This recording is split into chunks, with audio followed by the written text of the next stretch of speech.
যেখানে পুরো ভারত ফুটবল দলের মূল্য 72 কোটি টাকা, সেখানে হামজা চৌধুরীর একারই মার্কেট ভ্যালু 55 কোটি টাকারও বেশি। হামজা যুক্ত হওয়ায় ভারতকে টপকে এখন সাউথ এশিয়ার সবচেয়ে দামি স্কোয়াড হবে বাংলাদেশের। মজার ব্যাপার হচ্ছে, সম্পূর্ণ বাংলাদেশ দলের স্কোয়াড মূল্য যত, বর্তমানে হামজার একার মূল্যই তার চেয়ে বেশি। হামজা যুক্ত হওয়ায় বাংলাদেশের স্কোয়াড মূল্য দ্বিগুণের বেশি হয়ে যাওয়া নিয়ে বিস্তারিত থাকছে। প্রথমার্ধেই ঘরের মাঠ কিং পাওয়ার স্টেডিয়ামে উলফসের কাছে 3-0 গোলে পিছিয়ে বিধ্বস্ত লেস্টার সিটি। হামজাকে ছাড়া ফার্স্ট 11-এ নামিয়ে বড় পরাজয়ের অপেক্ষায়, মান সম্মান নিয়ে ফক্সদের টানাটানি।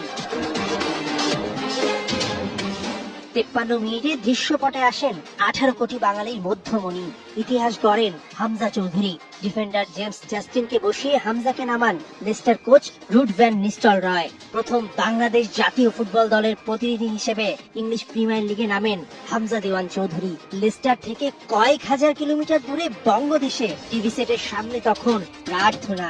কিং পাওয়ার স্টেডিয়াম কিংবা কিংস অ্যারেনা, বাঙালির কাছে যে এখন কিং একজনই।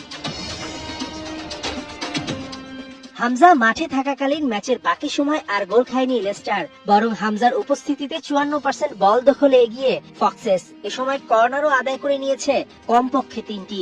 হামজার পাসিং অ্যাকুরেসি ছিল 100-তে 100। এক্সট্রা টাইম সহ 42 মিনিট খেলে বিগ চান্সও ক্রিয়েট করেছিলেন একটি। লেস্টারের লাকি চার্মকে নিয়ে নিশ্চয়ই আফসোসে পড়েছেন কোচ মিস্টার রয়। পরের ম্যাচে শুরু থেকেই নামাতে পারেন বাংলা লাইফলাইনকে। অবশ্য এই সিজনে খুব বেশি ম্যাচ টাইমিং পাননি হামজা। পুরো ম্যাচে মাঠ জুড়ে হামজা ছুটে ধরা পড়েছে, এভাবেই ম্যাচ শেষে। মাঝ মাঠের খেলোয়াড় হবার পরও দলের প্রয়োজনে ডিফেন্সেই বেশি নজর রাখতে হয়েছে। 20 দলের মধ্যে পয়েন্ট টেবিলে 17 নম্বরে আছে লেস্টার। 2016 সালের চ্যাম্পিয়নদের এবছর আছে আর মাত্র 2 match. 27 December table topper Liverpool আর 29 ডিসেম্বর ওদের প্রতিপক্ষ ম্যানচেস্টার ইউনাইটেড। কিংস অ্যারেনার পাগলাটে ভক্তদের অপেক্ষা ফুরিয়েছে। LN10 CR7 এর মতো এখন বাংলাদেশিদের মুখে থাকবে HC17। ওর জার্সি নিয়ে সেই কত আগেই যে গ্যালারিতে শোডাউন করেছে সমর্থকরা। বাংলার ফুটবলের রাজা সিংহাসনে বসবেন। জামাল ভুঁইয়া, তারিক কাজীদের সঙ্গে নিয়ে শাসন করবেন দক্ষিণ এশিয়া। সেই দিন গোনা যে শুরু হয়ে গেছে। লিগের খেলা, খেলোয়াড় হিসাবে এই মূল্য কম হলেও বাংলাদেশের হিসাবে এটি আকাশ ছোঁয়া মূল্য। কেননা হামজার মার্কেট ভ্যালু পুরো বাংলাদেশের সম্মিলিত স্কোয়াডের ভ্যালুর চেয়েও 1.47 মিলিয়ন ইউরো বেশি। ট্রান্সফার মার্কেটের তথ্য অনুসারে হামজার ভ্যালু 4.50 মিলিয়ন ইউরো ও পুরো বাংলাদেশ স্কোয়াডের সম্মিলিত ভ্যালু 305 মিলিয়ন ইউরো।